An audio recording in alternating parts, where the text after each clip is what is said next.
घूंघट। अरे रानी, ओ रानी, सो रही हो क्या अभी तक? रानी की जेठानी जोर से चिल्ला रही थी आंगन में खड़े होकर। रानी भागती हुई अपने कमरे से निकली और बोली, दीदी आ गई मैं। जेठानी बोली, रानी, तुम्हारा नाम रानी है, तुम रानी नहीं हो। मैंने तुम्हें रात में ही समझाया था कि सुबह को जल्दी उठ जाना, तुम्हारी मुंह दिखाई की रस्म है। मैंने बोला कि दीदी रात को नींद ही नहीं आई, जगह नई है और मन में थोड़ा डर था कि सुबह आंख नहीं खुली तो। रजनी दीदी हंसती हुई बोली, रानी मेरी प्यारी देवरानी, जल्दी से घूंघट कर लो, अगर माँ जी आ गई तो हंगामा हो जाएगा। मैंने घूंघट किया ही था, तभी माँ जी वाह आ गई और कड़कड़ाती आवाज में बोली, चलो अब क्या यहीं गपशप मारती रहोगी तुम दोनों? हमने चलना शुरू ही किया था।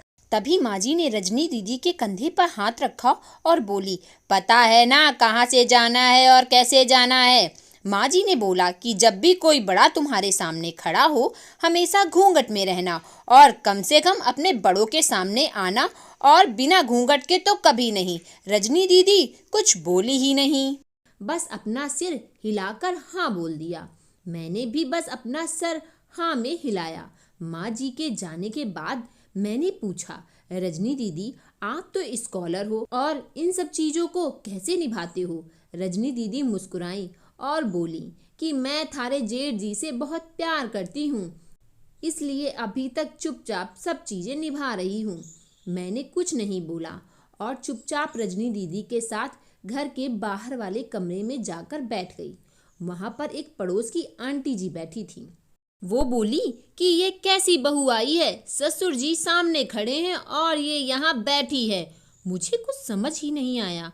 मतलब रजनी दीदी बोली कि आंटी जी अभी नई बहू है, यहाँ के रीत रिवाज सीखने में थोड़ा समय लगेगा। रजनी दीदी मुझे वहां से उठाकर मेरे कमरे में छोड़ दिया।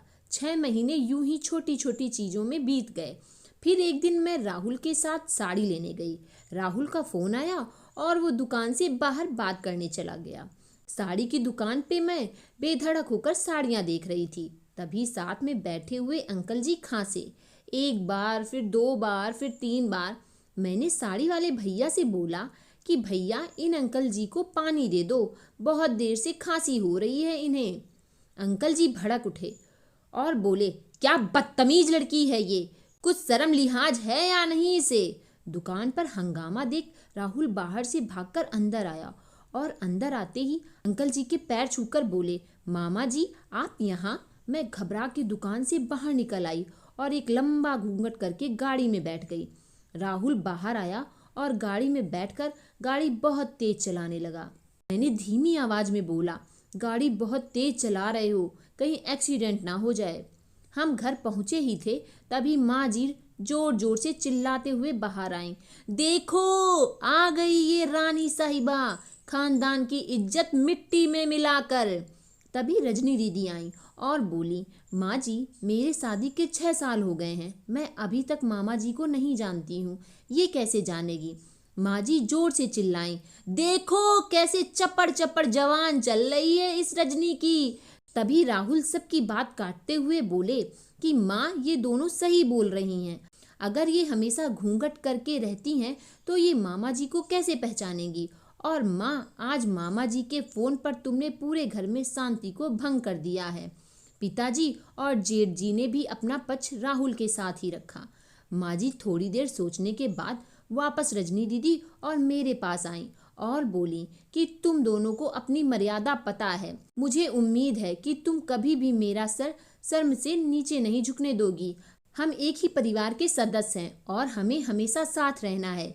अच्छा वक्त हो या बुरा वक्त, हर सदस्य को अपनी मर्यादा पता है। माँ जी ने मुझे और रजनी दीदी को गले लगा लिया।